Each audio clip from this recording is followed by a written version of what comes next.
Thank you, Amos. It's my great pleasure to introduce our first keynote speaker this morning, Ambassador Alexander Vershbow, who is the Deputy Secretary General of NATO. Ambassador Vershbow took up this position in February 2012 after serving for 3 years as U.S. Assistant Secretary of Defense for International Security Affairs. In that position, he was responsible for coordinating U.S. security and defense policies relating to the nations and international organizations of Europe, including NATO, the Middle East, and Africa. From 1977 to 2008, Alexander Vershbow was a career member of the United States Foreign Service. He served as U.S. Ambassador to NATO, to the Russian Federation, and to the Republic of Korea.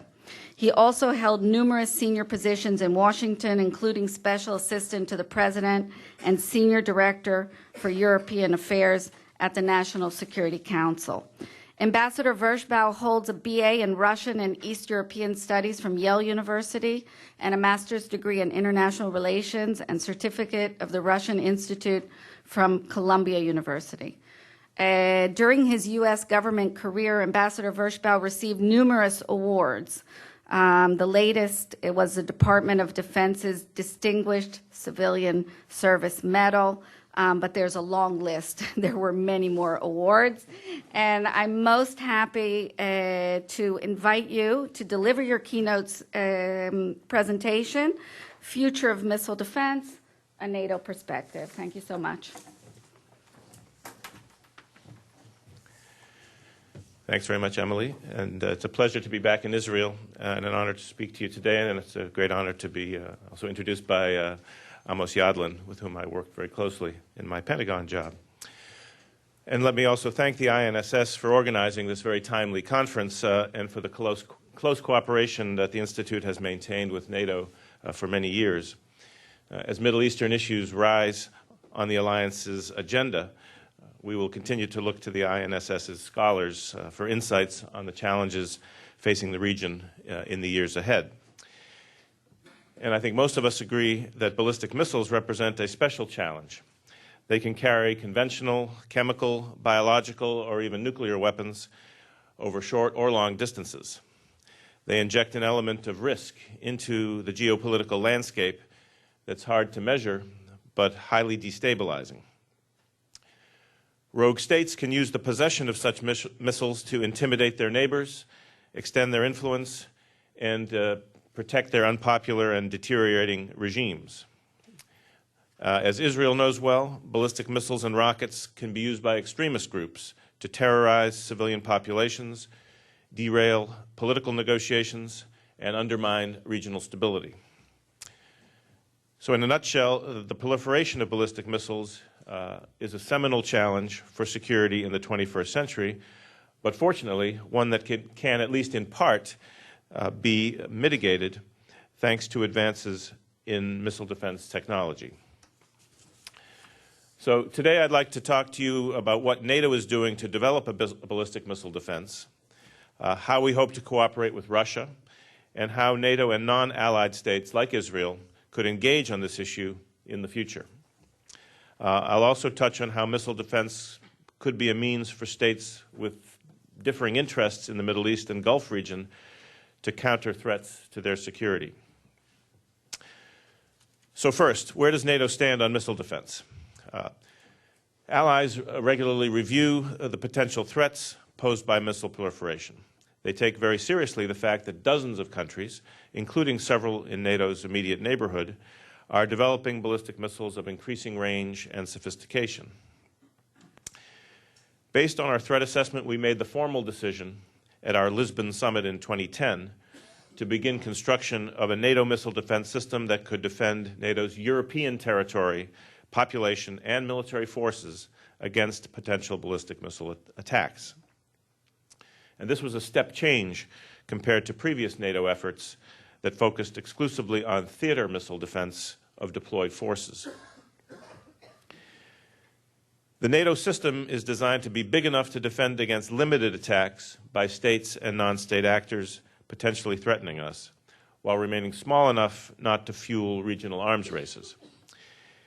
It's configured in terms of the types of interceptors, their numbers and locations, to defend against the principal threats to NATO's European territory, namely threats from countries in the Middle East. And the system is not directed against Russia's much larger and more sophisticated strategic deterrent forces. The system includes political, operational, and technical strands of work that are very complicated and require an enormous amount of cooperation among different nations and stakeholders. And the good news is that despite these complexities, the system is on track. In 2012, at our Chicago summit, we declared a missile defense interim capability. This includes NATO command and control assets and arrangements, a U.S. forward-based TP-2 radar located in Turkey under NATO's operational control, and the availability of a U.S. Aegis-class ship equipped with first-generation SM-3 Block 1A missile defense interceptors. It's an operationally significant first step, offering the maximum coverage within available means to defend our populations, territory, and forces across southern and southeastern NATO Europe.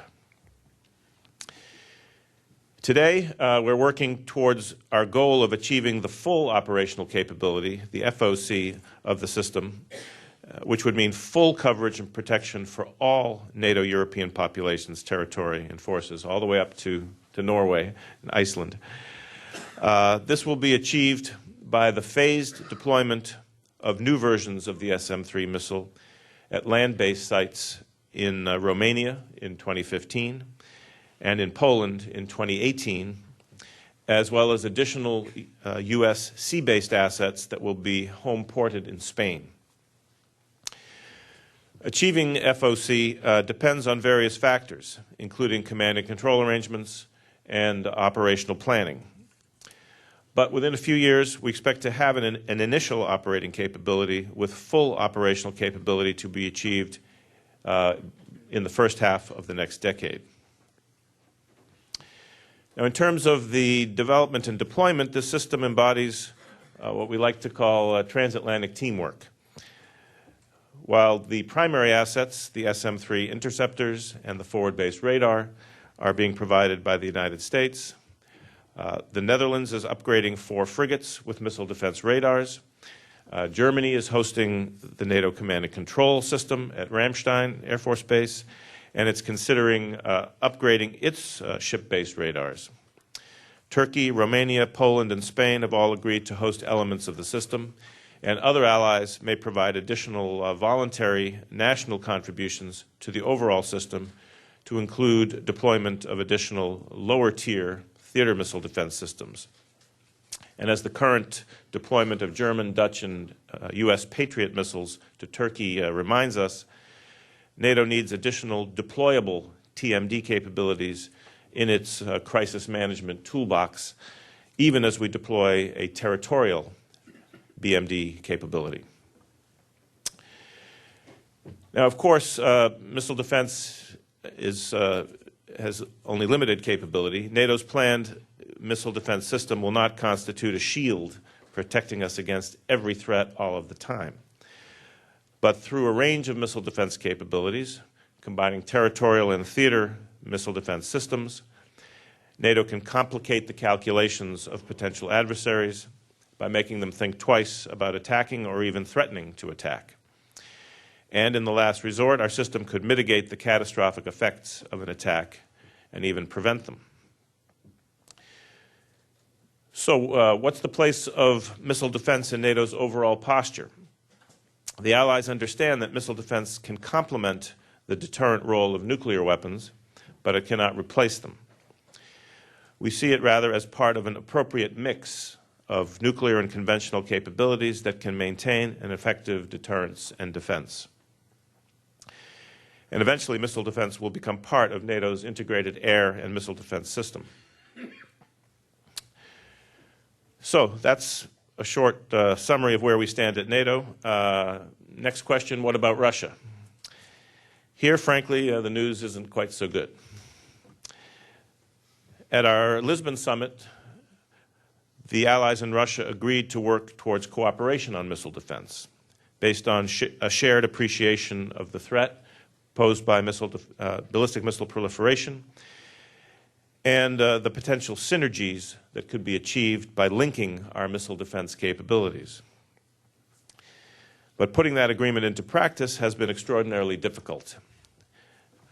We've made clear to Russian authorities many times and at the highest political level that NATO missile defense does not threaten their strategic nuclear deterrent, and that this will remain the case even when we've reached full operational capability with the sites in Romania and Poland.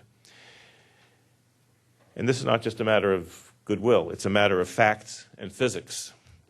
Our system will defend against limited attacks by short, medium, and intermediate range ballistic missiles launched from outside the Euro-Atlantic area.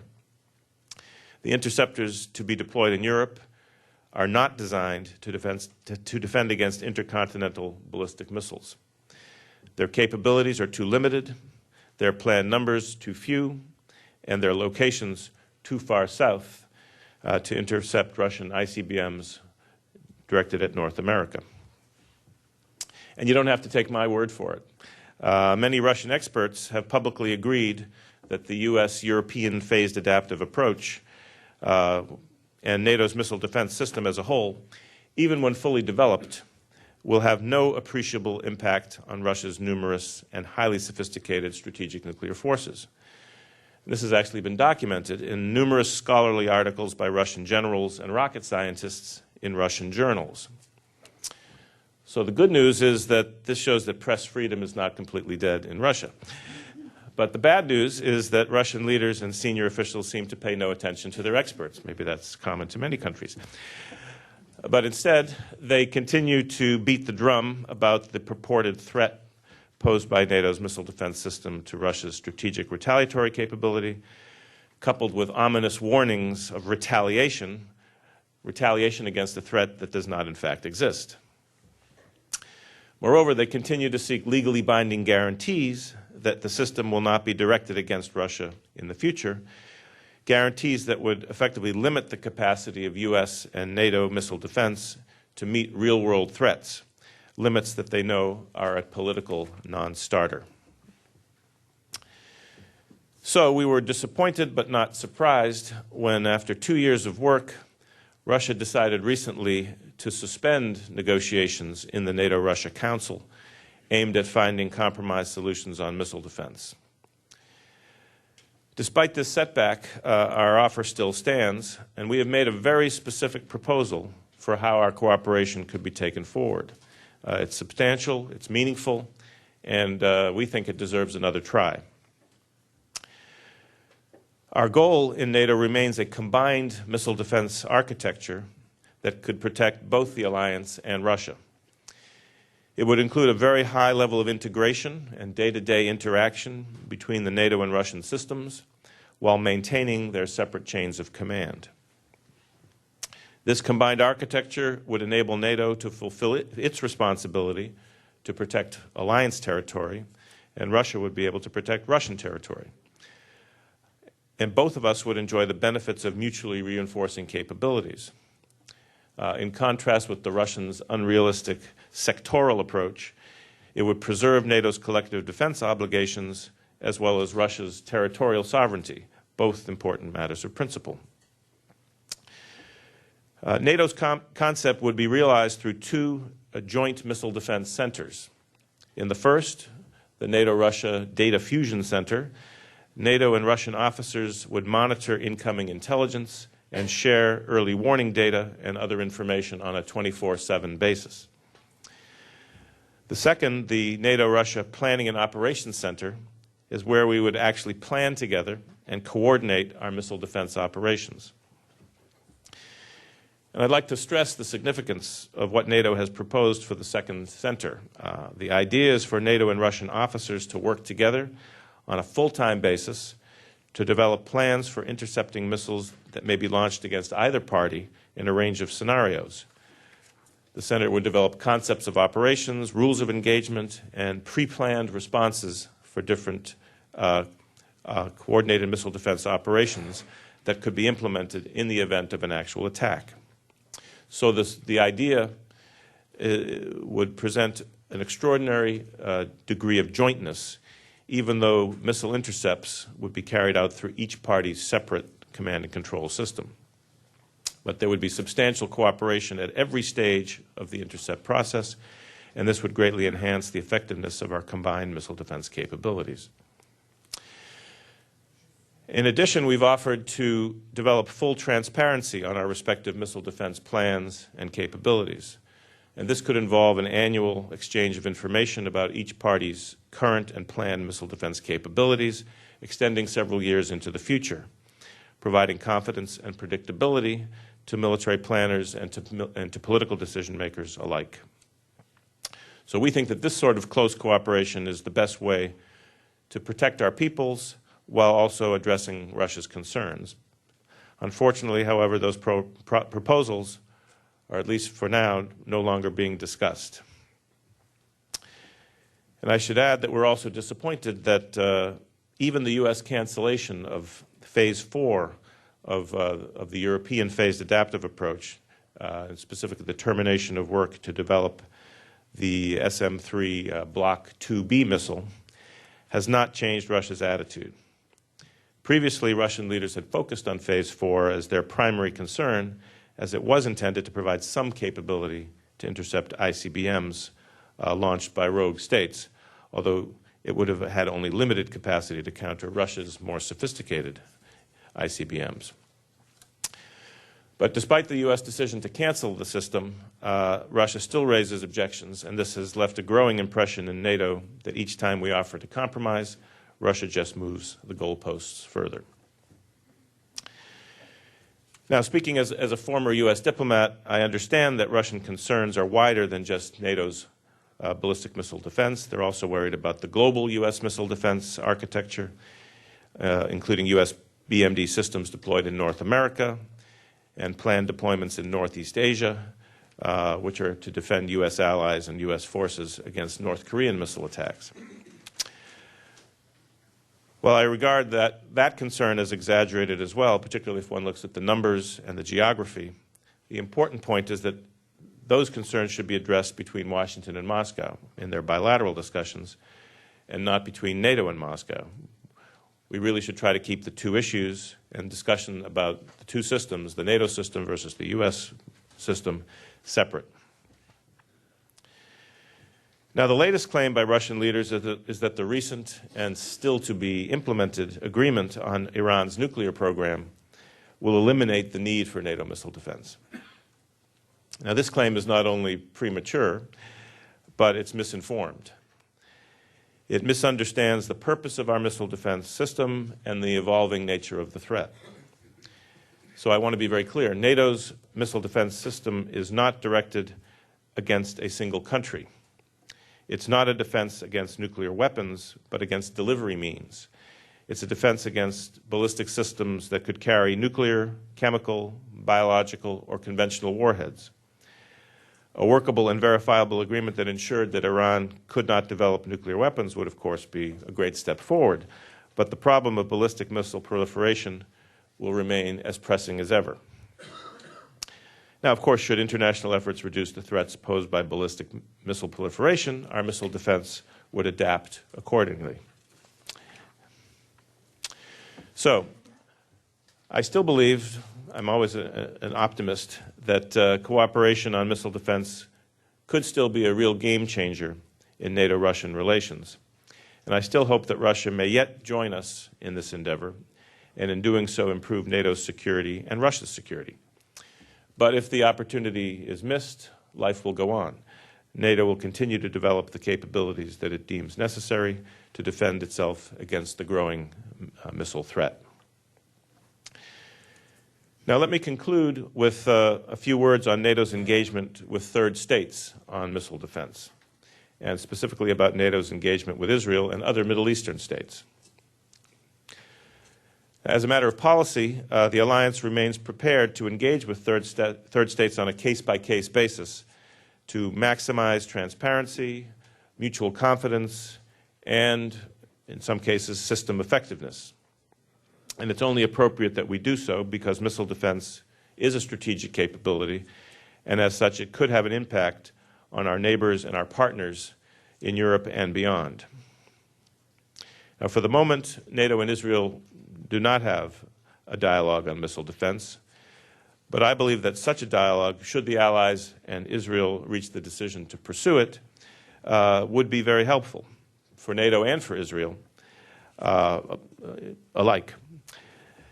Israel, of course, has unique BMD capabilities and is improving them all the time. Allies could learn from Israeli experiences, and there may be lessons that Israel could learn from NATO's collective approach. I'm convinced that there's also a considerable amount that we could learn from each other on threat assessment, command and control arrangements, and dealing with the consequences of missile intercept. NATO has not yet engaged in discussions on missile defense with any of our other Middle Eastern partners either. But like Israel, the Gulf states are cooperating extensively with the United States on a bilateral basis to bolster their missile defense capabilities. This includes the hosting of Patriot batteries and the acquisition of their own Patriot and THAAD systems.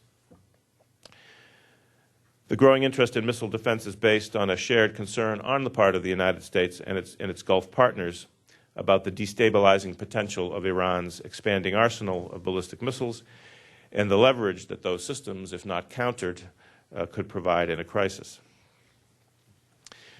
Now, as the Gulf Cooperation Council moves to develop closer collaboration in the military sphere, there could be opportunities for closer regional cooperation on missile defense in the Gulf, such as the pooling and sharing of early warning information, joint training and exercises, and perhaps, in the longer term, joint command and control. As they consider such opportunities, the Gulf states might also learn something from NATO's multinational approach to missile defense. Collaborative efforts among the Gulf countries could enhance the effectiveness of their national missile defense capabilities, and thus it could be of indirect security benefit to Israel. So, to conclude, from the NATO perspective, missile defense will clearly be of increasing importance to the alliance in the coming years. It has the potential to strengthen regional stability. It complements deterrence, and it could be a game changer in our relations with Russia. So let me thank the INSS once again for the opportunity to kick off this very timely conference, and thank you very much for listening. I can take a few questions, yeah. Ambassador Vershbow has agreed to take a few questions, so, yeah.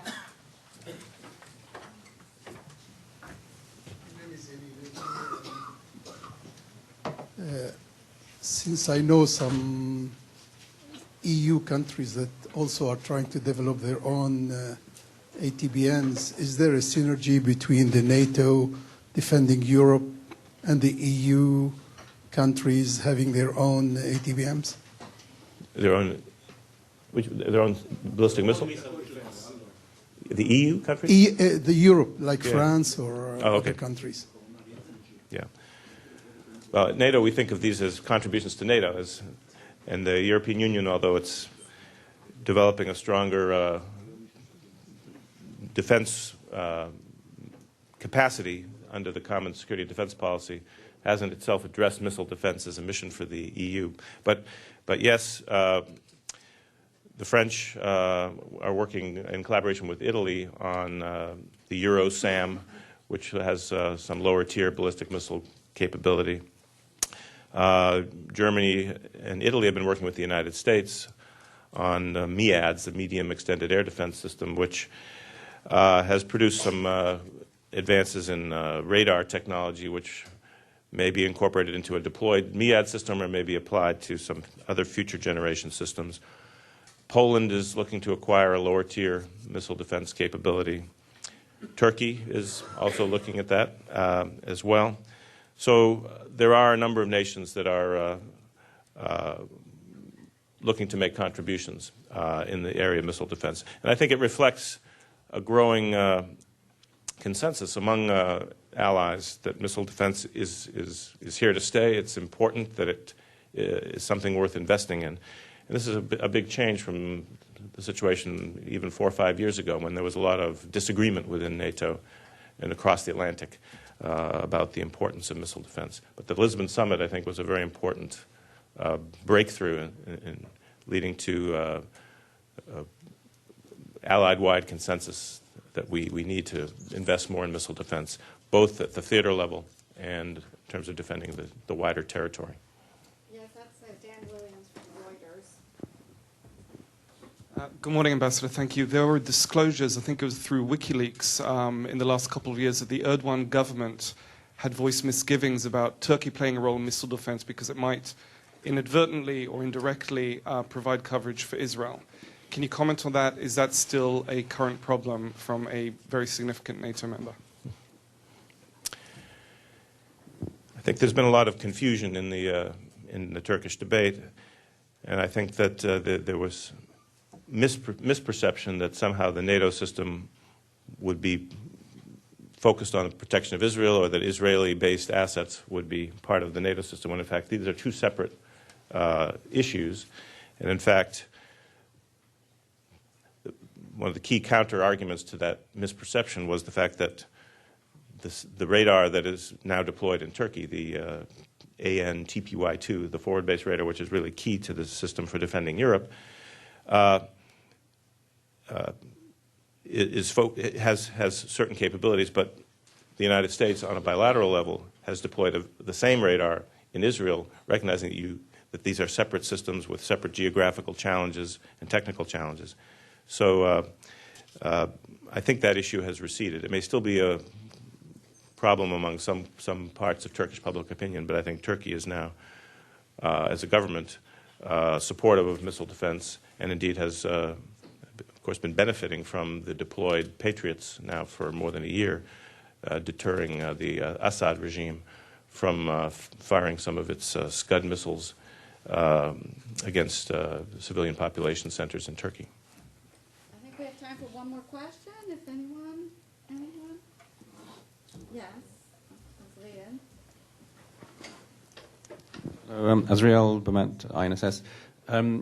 Two things. The former German foreign minister suggested that with an agreement with Iran, there'd be a possible change in future deployments in missile defense. Do you see more arguments within among NATO members over this? And the second thing is the Turkish possibility of purchasing a Chinese system. Where do you see that?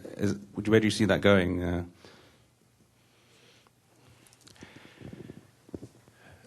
Well, as I said in my remarks, the Russian argument that